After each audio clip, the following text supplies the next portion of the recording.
honesty. This is a topic that whenever I talk to anyone about us doing this series, is the response has been just overwhelming. Everyone wants it, everyone needs it, everyone is just fascinated by this topic because there's a lot of, disinformation out there, but it also seems to be a bit of a tricky thing to navigate. So you're going to clear it up for us today. Well, maybe we'll at least remove a bramble or two. Yeah. This presentation actually, it's been around for a while. It actually dates back to, three decades ago. I worked in a corporate setting, and we always had the challenge from time to time of trying to respond to requests for information tell us about intellectual property rights. And we had the very common experience amongst us who made those presentations that people would say afterwards, gee, that was great, liked the performance, learned a lot. But if you happen to talk to them 3 months later, and they might tell you, gee, I had this problem, and you answered the question at the presentation, and they didn't remember it. Maybe it's that we were that boring. That's a possibility. But this fellow, Wayne Egan, that I worked with, had the idea of, let's do this in the context of a story. And we'll show this person and the very typical things that happen to them, typical in that they're very common to individual inventors, in particular, small startups and small companies. So we'll create teaching moments. That's when we'll make our points about intellectual property law, and maybe that will help it stick. And by and large, nothing's 100%, but it does in fact work. People tend to remember the key points in this presentation a lot better than when it's just this dry, here's a laundry list of things we're going to talk about. It falls into psychology, and through human history, moral lessons, most lessons have gone through the vehicle of story. That's right. We should have a little campfire here. We're getting some tribal folklore. Absolutely. That sounds good. Because the beauty of story is that people will remember it, and they can swap in and out, almost like Legos, their situation with that of the storyteller or the characters of a story. So we're going to dive on here, and so what a little bit more of the background of this is. It might be worth mentioning that we're going to be dealing here with a person who is not an inventor, at least they don't think they are. They're not trying to start a business. So that's something that a lot of people can relate to, but even if you are trying to start a business, it's not too hard to put yourself in the place of this, because the real key point is they're starting from a point of legal being naive. So we are going to cover what to do, but also what not to do in this. Oh, there's some of that as well, yes. Right. A lot of missteps that people can do. They hurt themselves by doing the wrong thing, sometimes even thinking they're doing the right thing. And the other thing maybe to mention quickly is when we get to the technology that's involved here, it was selected to be something that anyone can understand and relate to, and as you said, substitute their own whatever it is in terms of what they're working on. So chemical, electrical, it doesn't matter. This will be a substitute for all of that. And most importantly, right from the start, this is not legal advice. Well, so speaking of that, just a few points. Yeah, this is not legal advice. You have specific fact concerns. You shouldn't, even though it looks like you fit yourself into this exactly so, you still shouldn't presume you have the answer, because small changes in facts or even changes in law over time, we're speaking on a Wednesday, tomorrow, Thursday, things could be different because of some court decision. And also, necessarily, I'm sometimes speaking in broad strokes here, and you present me with a slightly different fact situation, or even the same fact situation, but let's talk about it in more detail. More options and possibilities and concerns are possible. So here's the idea we're going to be talking about. Let me introduce a lady named Paula Pastures. And she's baking cookies one afternoon, not commercially, she's just in her home. And while doing this, she spilled some flour. And so she used a vacuum cleaner to clean it up while her cookies baked. She then noticed later on that when she took the cookies out of the oven and they were eating them, they were incredibly good cookies. And that was interesting enough to her to, what did I do right? I've made these before. They weren't this good before. What happened? So she experimented with some additional cookies. What was I doing? How did I get to this point? And she discovered that she got that result when she used her vacuum cleaner during the baking process. And on the other hand, she noticed that her later batches, they were really good, but they were different in how good they were from the first batch. So she was getting a really good result very inconsistently as to what was going on. So we're now going to take our first legal time out. And that's, again, the construct of this little vignette. We have our factual story moving forward, and then we're going to stop and talk about some of the legal things that may or may not be going on. And in this first time out, we're going to talk a little bit about patent law. And it's only to note that it's possible that Paula has now, quote unquote, conceived an invention. That was an extremely important thing prior to the America Invents Act. It's not quite as important now. It was important previously because you could have battles between inventors as to who invented first. And what is an invention? Wow, we're going to get to that. Okay. Why don't we, because you've got the colloquial sense of it, Right. but then there's the legal definition. Right. So we are going to get to it. We are going to get to that. It's obviously important because an invention is created by an inventor. In any event, this concept of conception, it's not just a faraway, distant thought. Gee, time travel would be neat. Okay, you haven't conceived an invention yet. You've got this idea, but it's not an invention yet. You haven't conceived it. You have to have some idea of how to make it real. So at this point, it's clear Paula doesn't know a lot of what's going on, and she can't get consistent results, but she's figured out this vacuum cleaner makes a difference when she's cooking. So at that point, if it were important for one reason or another, it's possible we could conclude she's conceived an invention. Back to the idea. She continues to experiment, and she discovered, just trial and error, that there were an optimum time and ways to use that vacuum cleaner to get the best tasting cookie. And this, for those interested in details, halfway through the baking time, run the vacuum cleaner within 3 to 5 feet of the cookies for a period of time equal to 1/4 the total baking time. Sounds pretty algorithmic, and there it is for those who really like to see things laid out. By the way, let me emphasize, this is a story, this is made up. Don't do this at home and expect your cookies to be better. Right. You may have a cleaner kitchen. It's not all bad. But this is a nice thing to see because it shows that for much of what we can do and do, that it can be expressed at least visually. Oh, sure. And in a patent application, you wouldn't have to do this, but certainly figures like this can be very helpful to convey what the invention is. I think it's a fun way to try and think for a day of what you do and how it could be broken down into how would I describe this to somebody graphically? Okay, another time out. At this point, we previously said... Legal timeout. That's right. That's right. Previously, we said perhaps Paula has conceived the invention. There's another concept related to that, which is reduced to practice, which is maybe more than conceiving of the invention.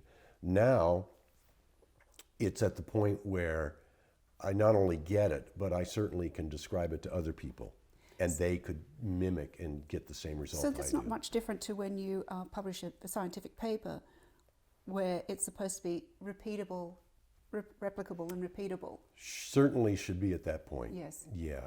A reduction to practice, quote unquote, is important because our patent laws require that you be at that point in order to present a patent application. There is, though, an easy out, which is a patent application that does successfully convey to a person of ordinary skill in the art how to make and use this invention is a reduction to practice. So if you hadn't figured it out before, if your patent application is the first time you figured it out and wrote it down, that's still a reduction to practice. It's called a constructive reduction to practice. Constructive because you didn't do anything except necessarily in writing. In Paula's case, she has an actual reduction to practice. She's making cookies while doing all this. But it's possible to pursue a patent application without ever making it, as long as you're not off on your physics and your chemistry and all the rest of it. If you're proposing something that's crazy and you haven't tried it and you just try to say, believe me, it'll work, the system doesn't have to believe you. Right. Okay, we got a note here. Number one, Paula does not understand why her process works. We know that she knows how to do it. Why this vacuum cleaner makes a difference, no idea. And she did not achieve this invention with some brilliant insight. She didn't start pursuing good tasting cookies trying to leverage something she knew about the physics perhaps of what was going on. She just made a mistake. She spilled some flour and then she noticed something by coincidence in terms of what all happened. And she did a lot of experiments to find out what works. All of that is fine in the sense that our patent system could care less. You don't have to understand why what you've got works. It's fine if you do, but you don't have to understand why. And you don't have to pursue something in terms of that light bulb going off over your head. You can get there by experimentation.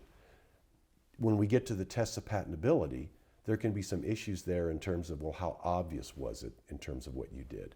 But fundamentally, whether you get there by the sweat on your brow or a brilliant insight, from a patenting standpoint, it's kind of all okay. That wasn't always the case. What was it? The Supreme Court occasionally steps in and opines about patent law.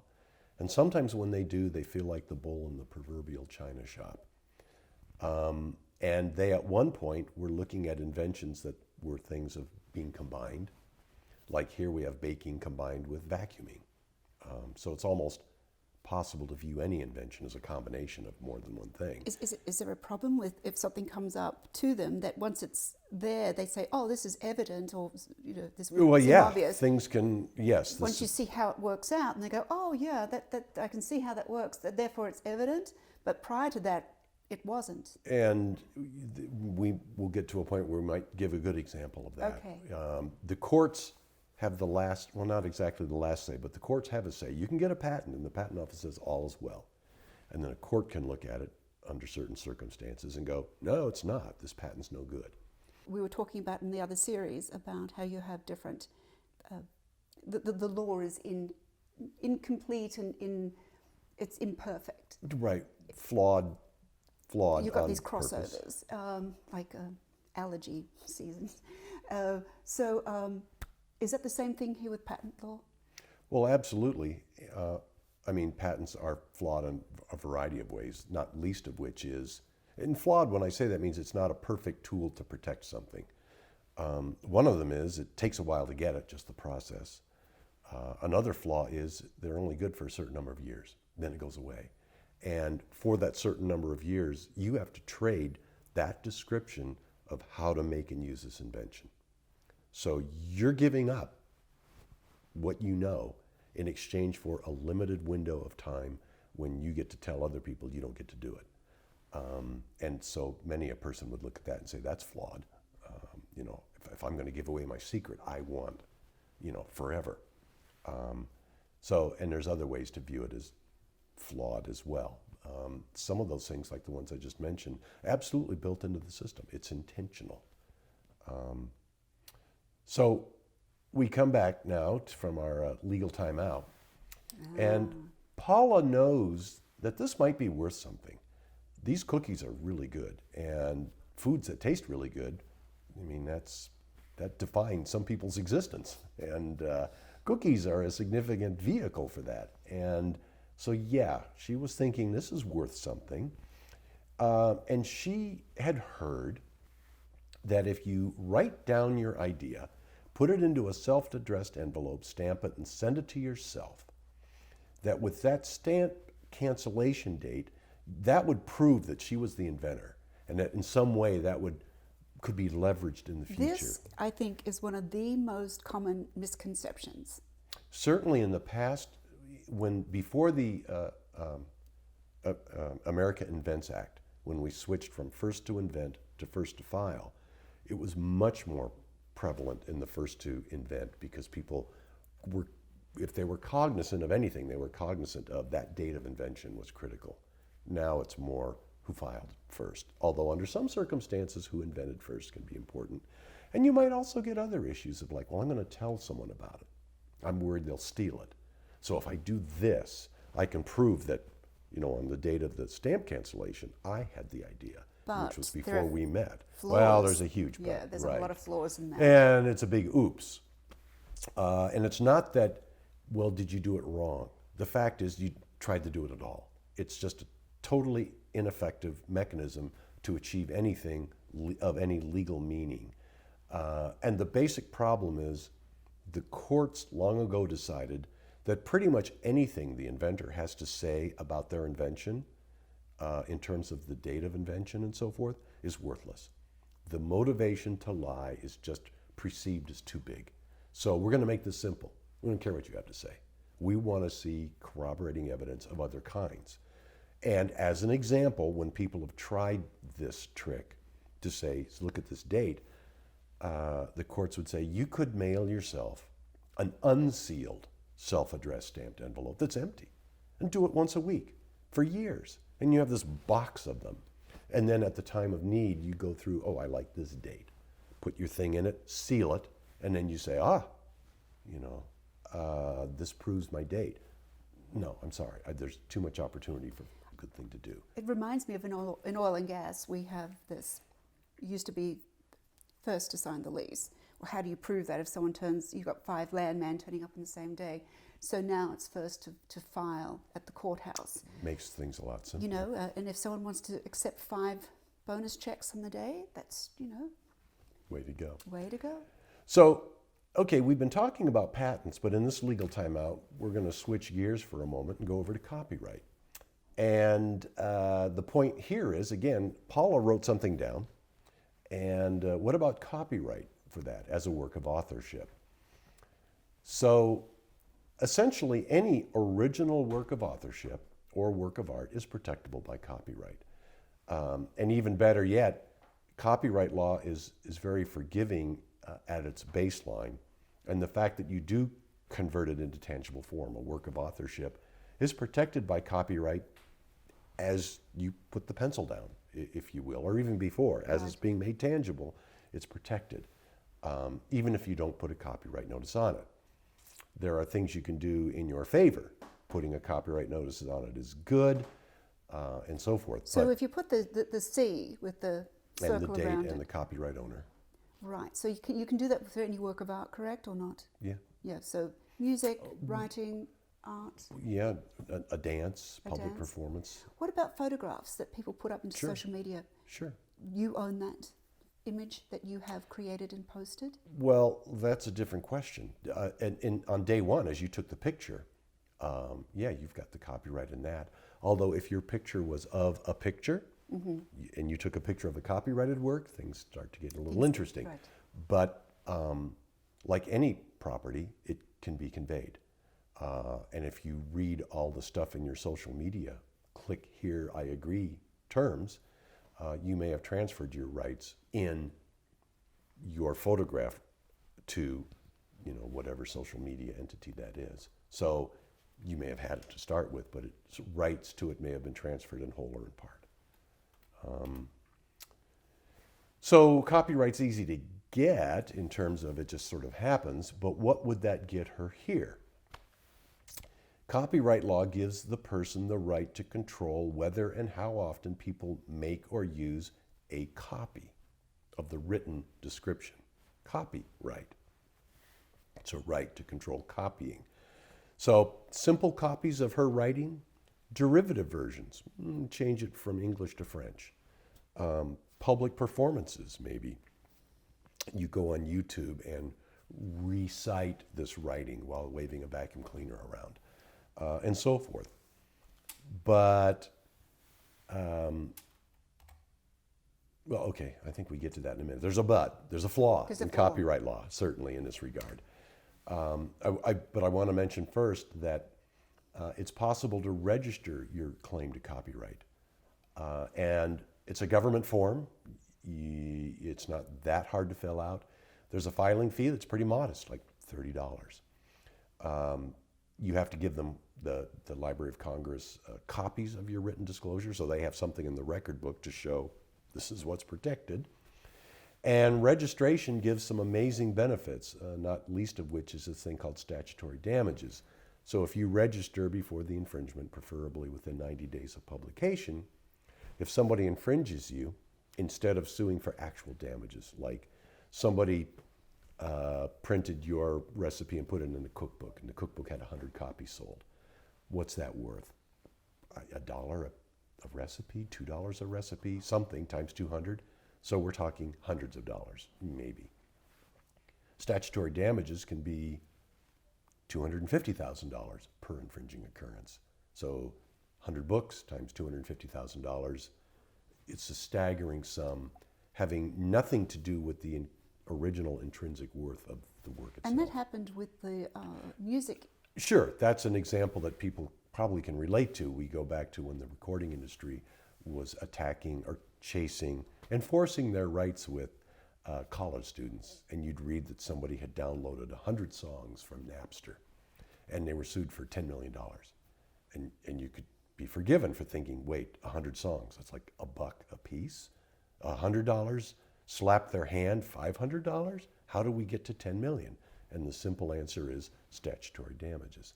That's what allowed you to ratchet it up to that amazing amount. So for an intellectual property right that is, in a business context, usefully protected by copyright, registration is not a bad idea, because the difference between, potentially pennies or tens or hundreds of dollars versus these staggering sums, it's a huge difference in your bargaining So power. I'm curious whether or not the musician that we mutually know, who is producing a lot of music, original music, does that person send it off to the Library of Congress or not? No. Okay. And there's, for that person, you put it in the context of the business context, okay? Copyright protects against copying. If there's a reasonable belief that no one's going to copy, you don't need copyright protection to prevent that. If you've got a piece of land and for some reason you just think nobody's going to trespass, I'm not going to put up a fence. It's just not going to happen, so why bother with a fence? Until you find out 7 years later that someone's been living on it. Every business decision carries a risk.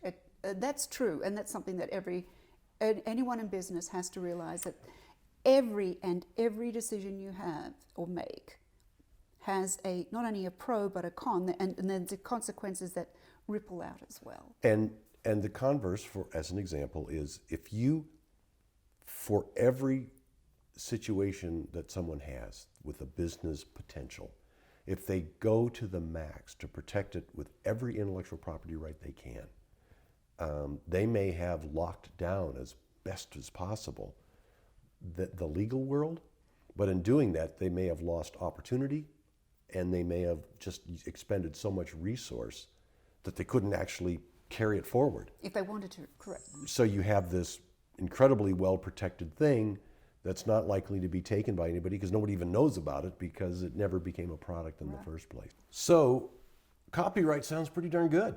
It's inexpensive, it's not hard. There's the opportunity with registration to get amazing hammers in your hands to go enforce your rights.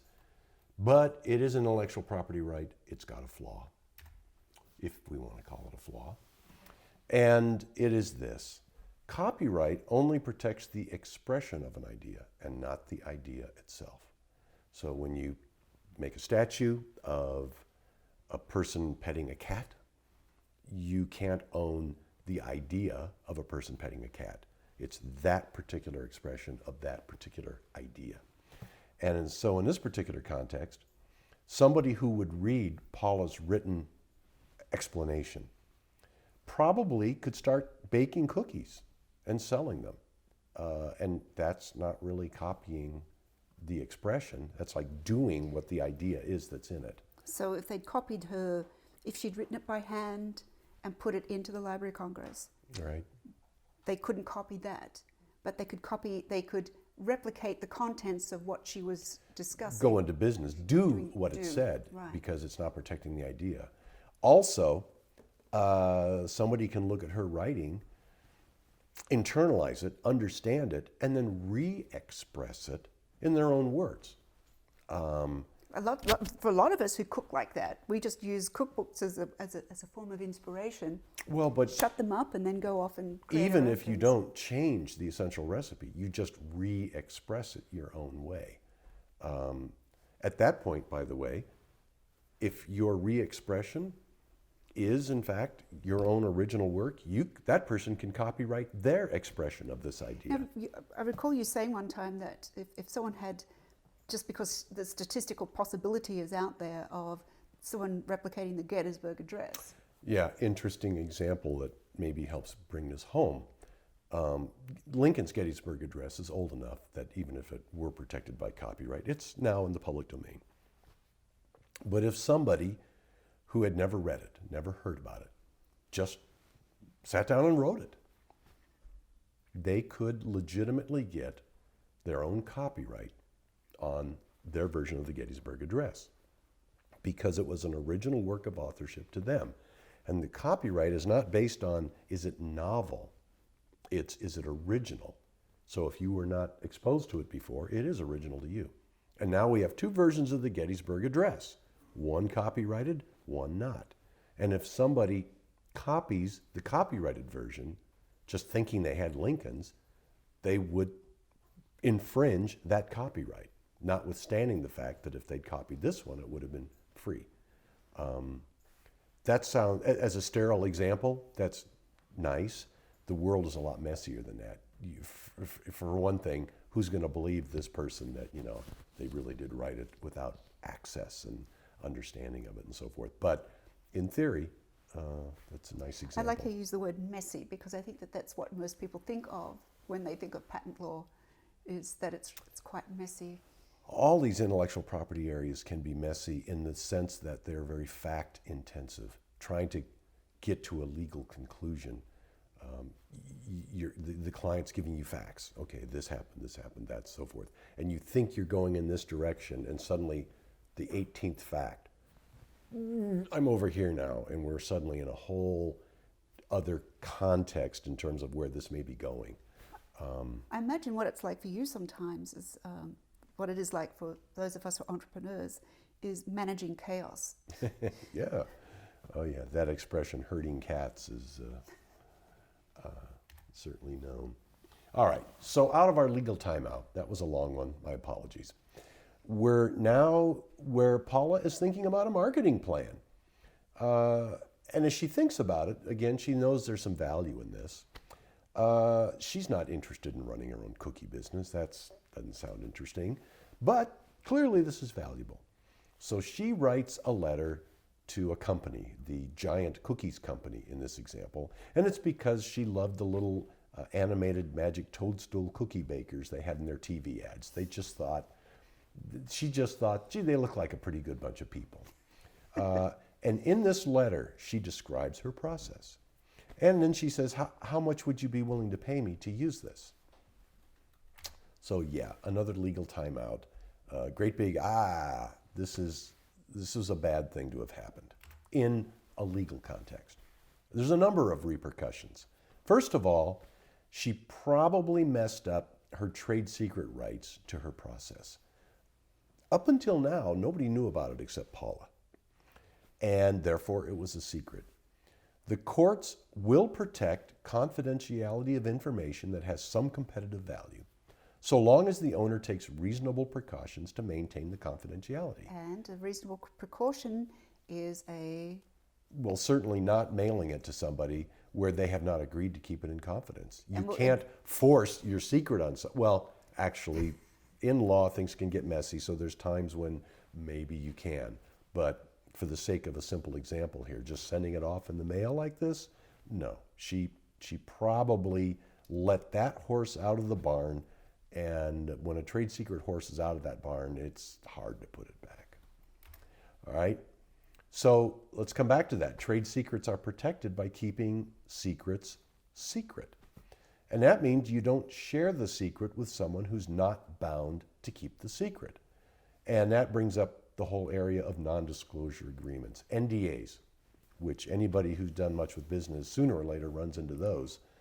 And I'd like to ask you here, because we used to use them, I actually used to craft them, and Ken Hirsch, who's head of NGP in Dallas, had this great quote that I remember him saying from one of his talks was, it doesn't matter how beautiful your confidentiality agreement is, or your contract, or anything. One sentence, sometimes one word, can unravel everything. Oh, the tense on one verb.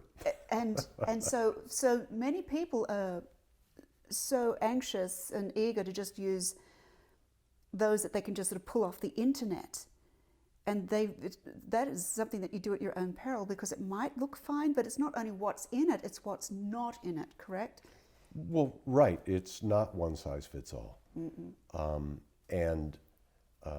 Especially in a setting where the other side produces the document, now you're kind of double jeopardy, because they presumably have tilted it in their favor. Especially if they're using an attorney and you haven't got one. Well, you really, that's like, if there's an attorney involved in any process, you and on the other side, you really do need to be wise. It helps to keep the playing field level. Or, of course, in business, if you can tilt it your way, that's fine too. So again, NDAs, they're used to establish these confidential settings where information can be disclosed and the trade secret is not destroyed.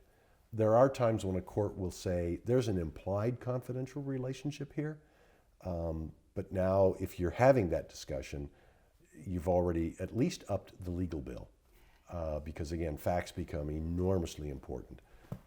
And it can play out in either direction. And something else for other people to consider is that just because you send in a confidentiality or non-disclosure agreement doesn't mean to say that the other side has to accept it. No, absolutely.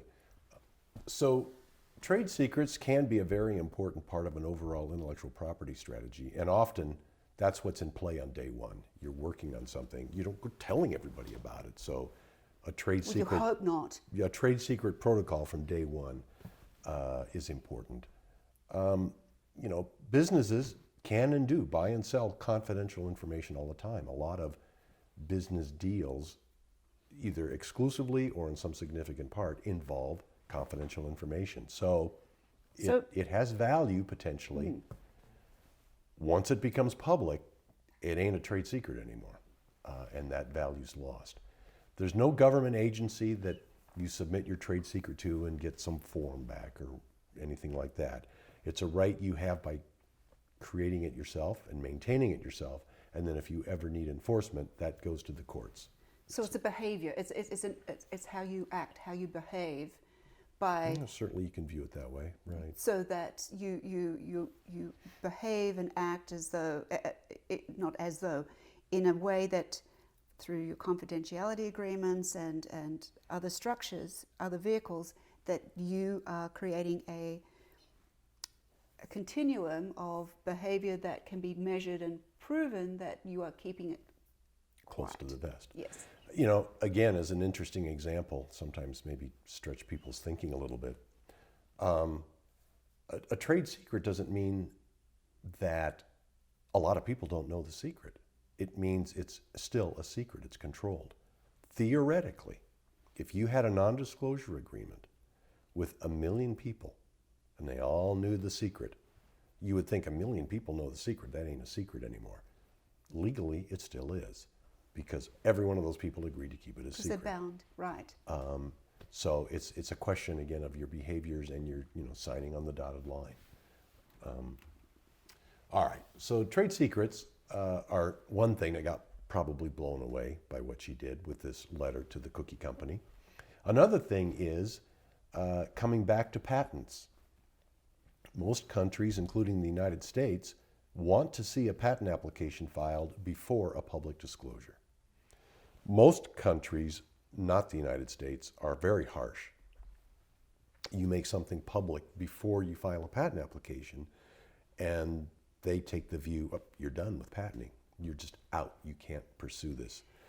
Some exceptions as to how things work, but as a simple rule. In the United States, we have a 1-year grace period of sorts. And it came with the America Invents Act. It's only a few years old. There are some words in the statute, and particularly when you look at how things used to be before the America Invents Act, where I don't think many people in the legal profession are really comfortable that we completely understand the scope and bounds of that grace period.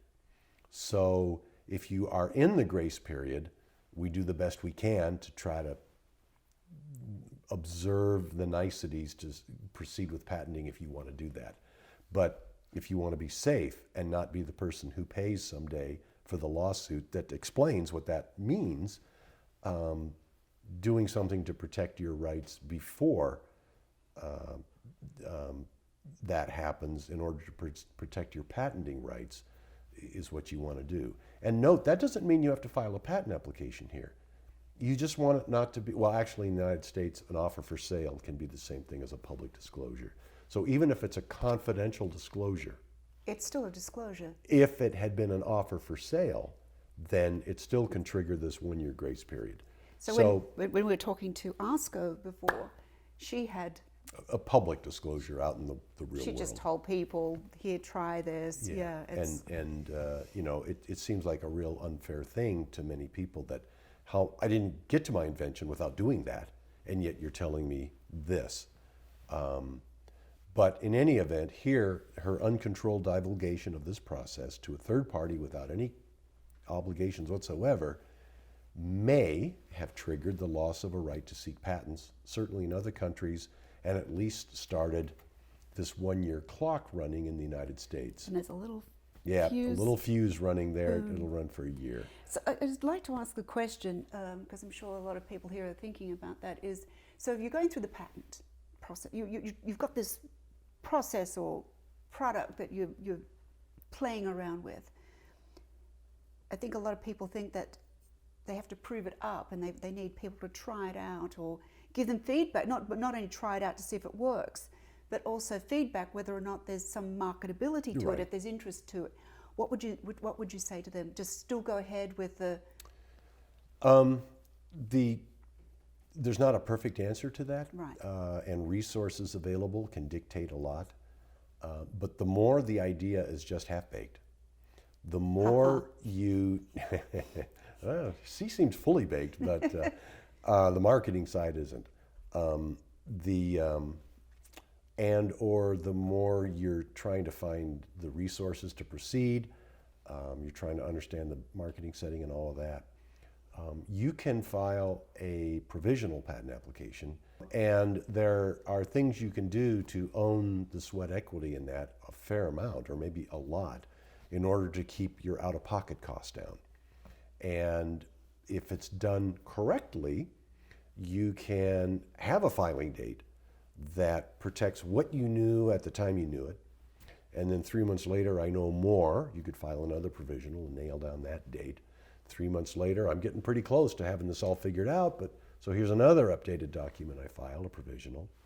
And now I can file my non-provisional now that I know what it really is. I've convinced myself that there's a business opportunity here. There's something real. And maybe I've even gotten enough that I could show other people that they were willing to put money into it if that's what I needed, so that I have the resources to pursue this patent application that's focused on, what it is that I've really got here. That's And you're bringing up something here that I think people feel very vulnerable about is in that process, either for a provisional, for a full patent, are those entities out there that say, share your idea with us, and if we like it, we'll go in with you as a contingency, or we'll pay for your patent. There's a lot of those Or entities. you give us a lot of money Or you and give we'll us- help you get a patent. or And whatever. so there's a lot of fear about that vulnerability out there. Comment? Yeah, I don't have a lot of personal experience with what invention development companies is kind of a generic term used for that.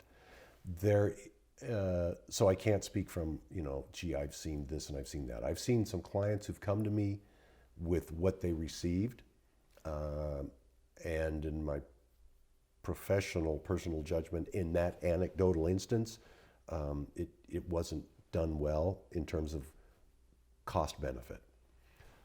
And I know that there's been a lot of hue and cry over the years that's been brought to the attention of federal regulators of one kind or another, saying there's abusive practices out there. Inventors are very vulnerable people. Every inventor that listens to any motivational how to succeed as an inventor, somewhere in the first 3 minutes will be, you can't listen to the naysayers. You've got to have faith. You've got to keep pushing. Don't say no, don't quit. So, okay, that's my mindset. And by the way, what if it's a terrible idea? Right. What if it can't be patented? What if it's just a marketing flop? But, that's my mantra. And nobody really succeeds without that drive. So there have been plenty of people who failed, notwithstanding the drive, for a variety of reasons. That's a vulnerable person that, here's someone saying they think it's good, if that's what's going on. They can help me. Here's a price. That sounds great. I'm going to pay it, and I'm going to get the next rung on the ladder. So being cautious and sort of shields up a little bit, if you're looking at that sort of help, is appropriate. That's not to say there aren't people out there who would be good mentors, would be good guides or partners. I'm not talking about the mentors or the guides, because I know that there's inventors club up in Sandpoint, which they're a group of fellow inventors. But those. What I'm curious about is anybody saying give me money is now, they may still be a good professional mentor. They may still offer something of value. Don't know. Just shields up. Service, yeah. I do want to mention too, before we leave that, that the Patent Office in the America's Invent Act, Congress said to the Patent Office, you've got to do something to help in this, because our constituents yell at us that they're getting ripped off. What can we do about this? And so the Patent Office, if you go looking through their website, you'll find they have resources there where they at least try to offer what information they have about invention development entities. So, and I'm sure they have attorneys involved in crafting those agreements. So if I don't think so. I think it's just more the content they get. They hear about somebody's bad experience with this company, or there's the FTC does something with a company. So just to clarify it for anyone watching, they might have these concerns. If you go and share a patentable or suspected patentable idea or concept with one of these entities, and hypothetically they run off and then just leave you, can they patent it? Because if it's first to patent, not first to invent? I've not heard of that kind of thing really happening. The thing that people usually, I'll answer your question, but the thing that people usually complain about is, I gave $5,000, I gave $20,000. I was told this is what I could expect for that. And as far as I can tell, I got nothing. Or I got something that's very substandard. I could have done for half the price better. I mean, those are the kind of, I'm not saying they're all doing that. I'm saying that's the kind of, when somebody complains, that's a typical complaint. Not so much that they stole my idea. Okay. To answer your question, under our patent laws, only the inventor gets to file for the patent application. The employer of such a person, so there's an assignment, so it's really the owner of it is involved, but you still need to name the inventor. You need to say that person. So that's why on your Adobe Photoshop, when you upload the software for it, you've got 60,000 pages of names. Could be. I'm not familiar with the one you're talking about. That's an exaggeration, but it's just like, everyone who was involved. Who's ever contributed? Yeah. That's interesting.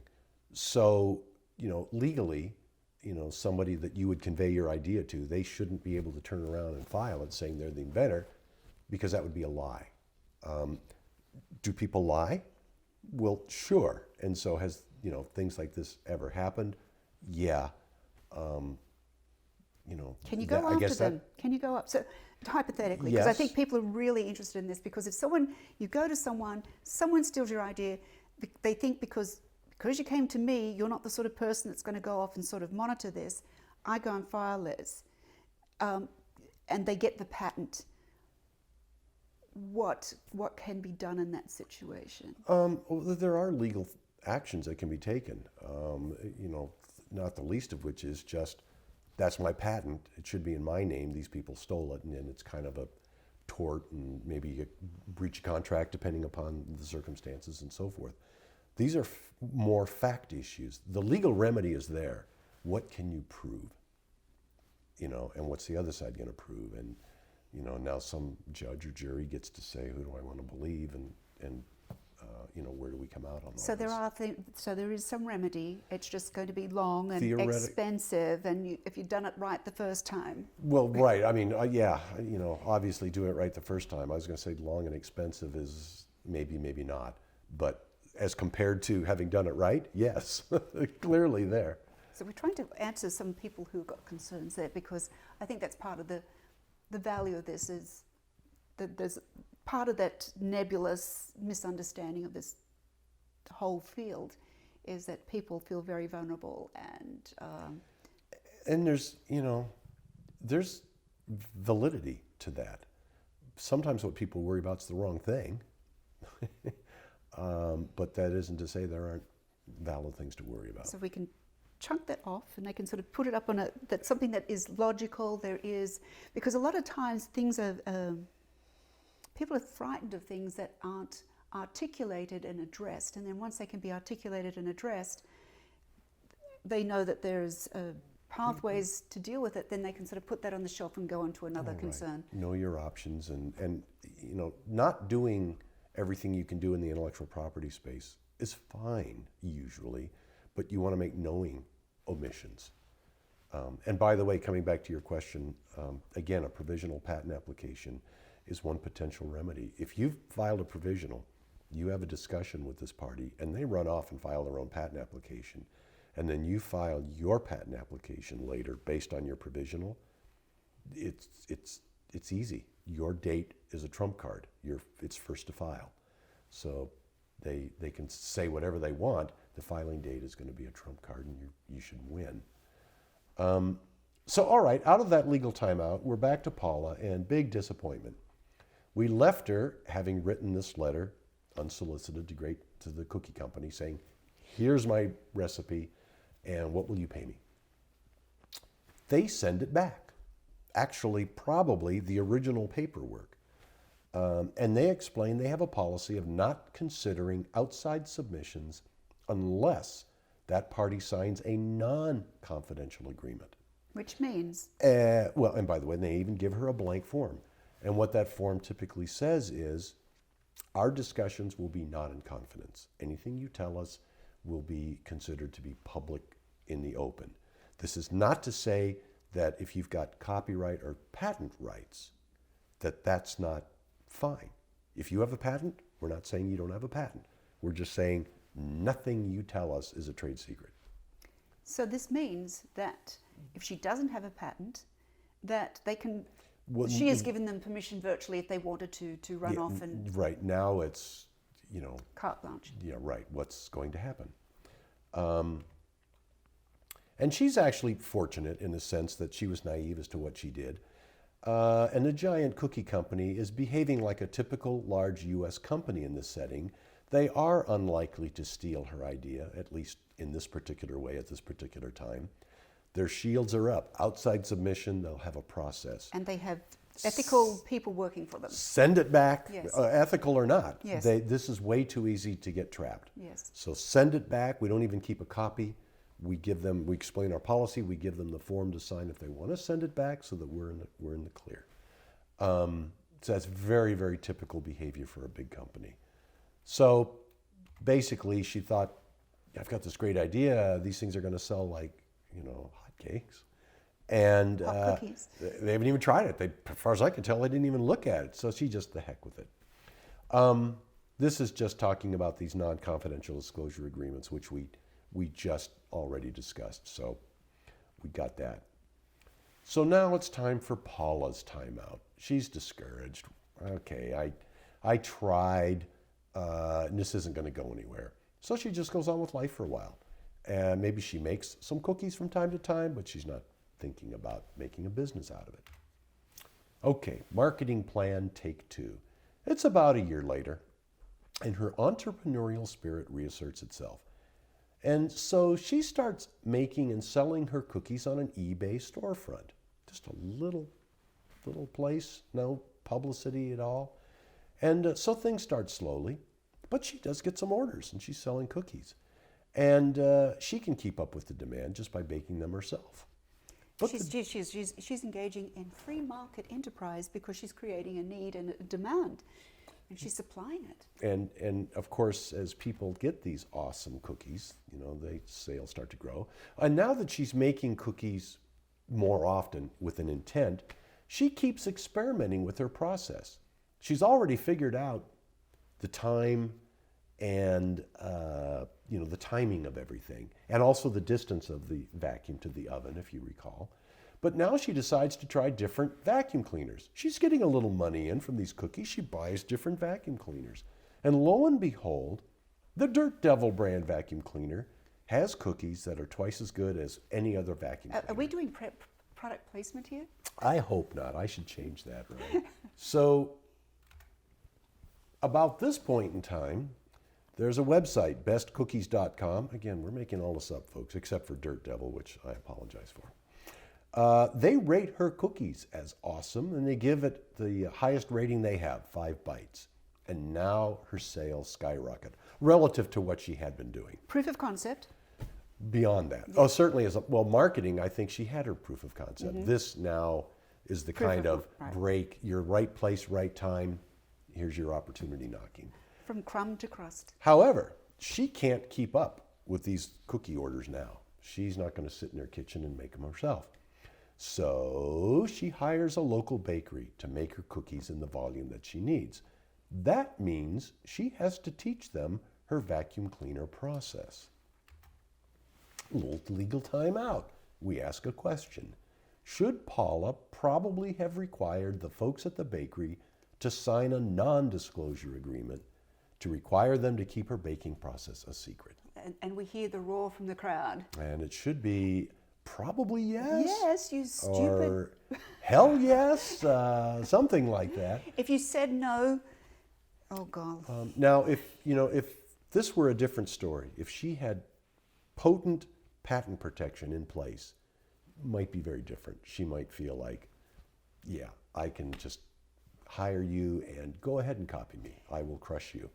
Even in that setting, I would still like to see a trade secret agreement. Because, as we're talking about trade secrets, you have to perform and act as though it is a secret. And, well, part of it is you have this relationship now. And even though on day 1, maybe everything is as it was and is patented, but on day 5, you get another idea. And you communicate that to the bakery. Now you got this relationship with them. You might not think to keep it, mentioned. This is in confidence, guys.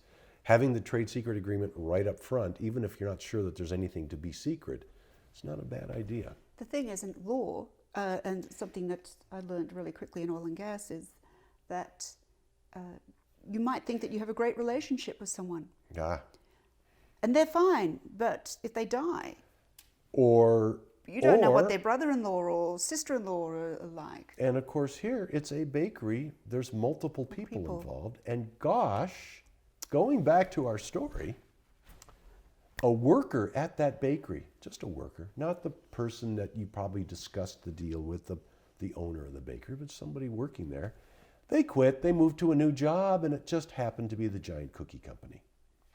The Giant Cookie Company has noticed Paula's success and her high ratings. They've taken a bite out of their profits. Well, or at least it's an opportunity. It's a market that they're like, what? Wait. And they've been trying to figure out how she did it. And of course, they are trying to figure it out because her earlier stuff, they returned it. Officially, they don't know anything, but they sure would like to know. And now suddenly, they've got this fellow working for them who's not legally bound in any way, who can answer that question. So the giant cookie company introduces its extreme cookie line, baked using her vacuum cleaner technique. And their marketing power is devastating to Paula's situation. She had her 5-bite rating, but that's nothing compared to what these guys can bring to the party. And her sales plummet. She's overwhelmed in the marketing sense. So finally, Paula goes to see her neighborhood intellectual property attorney. And that's driven by the fact that she was having business success. And suddenly, the rug was pulled out. She could see that. This was a lot more real to her now, not a what if. So she goes and she tells her story. And she gets some bad news. Yeah, there probably was a trade secret. It ain't there anymore. Yeah, copyright, to the extent they talk about it, it's not going to solve this problem. They're not copying your expression, they're making your cookies. And she also gets news that getting a patent on her basic process, the time is run on that. In this story, we're more than a year past when that letter went out. So whatever that grace period means, it's not even available. So that's toast. And yeah, can you see why some people really don't like talking to lawyers very much? This is a lot of bad news to be getting. But this is the thing. It's not the lawyers that created the scenario. It's people have to be responsible. They are the messenger, and history doesn't treat, certainly in the well. anecdotally right, messengers aren't treated well. And they are stand-ins for the system as well. But she also gets a little good news. There is still time to seek a U.S. patent, probably not foreign, but U.S. for that latest vacuum cleaner improvement. Where she identified the particular brand. Right, without saying that brand apparently. We will note that that's a recent development. And even though she published it in effect and offered it for sale in a way and is selling cookies, we're still within that grace period. So, copyright's cheap, and to some extent trade secrets are too, but we're now going to talk about patents because that's something that's available to her. Patents are not cheap. They are typically thousands of dollars to successfully get from here to there. And not unusually tens of thousands of dollars if there's a fight from the patent office, if it's a particularly complicated technology and so forth. Would a provisional patent be applicable here? Would you? Well, at this point, you could file a provisional, but... Just to get a date? Yeah, in our vignette, it's like she doesn't need a date. She wants to stop these guys. She Yes. needs to get a patent going. Right. So the provisional is a better story. Earlier, right now, we're behind the 8 ball. We've got some catching up to do, but we're talking now about a non-provisional and U.S. Patents also typically take years to acquire, and that's because it's a substantive examination process, and this is the government. The patent office has grown. When I got started in this business, I think it was 1,500 or 2,000 patent examiners. They're somewhere in the range of 10,000 today. It's a big agency, and it's a big job. They examine, hundreds of thousands of patent applications each year. Every Tuesday is when they issue them, and it's not unusual for 5,000 more patents to get issued every Tuesday. So that's a lot of stuff going on. And between the fact that it is a substantive process and it's a challenging process, plus all the white space that comes with this process, it takes years. And this is something I think everyone needs to know, is that they may say no or send comments back. No, it's not necessarily, it just gives some space. We're going to talk about Yes. the tests of patentability, Yes. and that leads into the fact that their usual reaction is no. And that no ranges from it's a stupid no to it's a really well-placed no, or something in between. Whatever it is, you have an opportunity to respond to that and to try to get to a better place. So the basic tests of a utility patent application, it's got to be something useful, it's got to be new and unobvious. The usefulness test really isn't much of a test for most inventions. It's like, as long as you're not saying it's a perpetual motion machine, which theoretically can't exist, and therefore if you say that's what it is, it's useless. you're usually okay. This category also covers what's called patent eligibility. And these days, recent years, things that are very software based, and that's kind of all they are challenging in that space. Doesn't mean absolutely no. It just means there's things to think about. How it can be presented. Is it presentable or not? There are some things in the pharmaceutical world as well where there can be issues. But I give you this example. This is an actual patent. It's, quote, a combined earwax remover and toothpick. How useful is that? I'd leave that in the eyes of the beholder, I guess. My point being, for the average invention, this isn't a test to worry about. If you're worried about whether your invention's useful enough, you've got bigger problems in a marketing sense than a patenting sense. Here's another example. This is an actual patent, and it is what you see. You turn this crank, and that turns these shoes, which then kick you in your hindquarters. And it's a user-operated apparatus for kicking the user's buttocks. So usefulness, very minor barrier to patentability. That's a whole I can continuum. think of some people that could receive this as a gift, perhaps. But, yeah, that's, in psychiatry, there's probably a whole client population that. Yeah, we should put this in the outer office and see how it inspires them.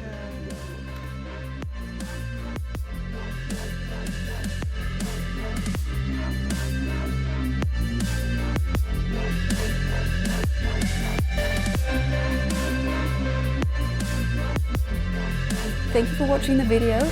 I know that you're excited in following these people. Hit like, hit subscribe, and hit the notification bell. And we look forward to hearing from you and seeing you in your journey too.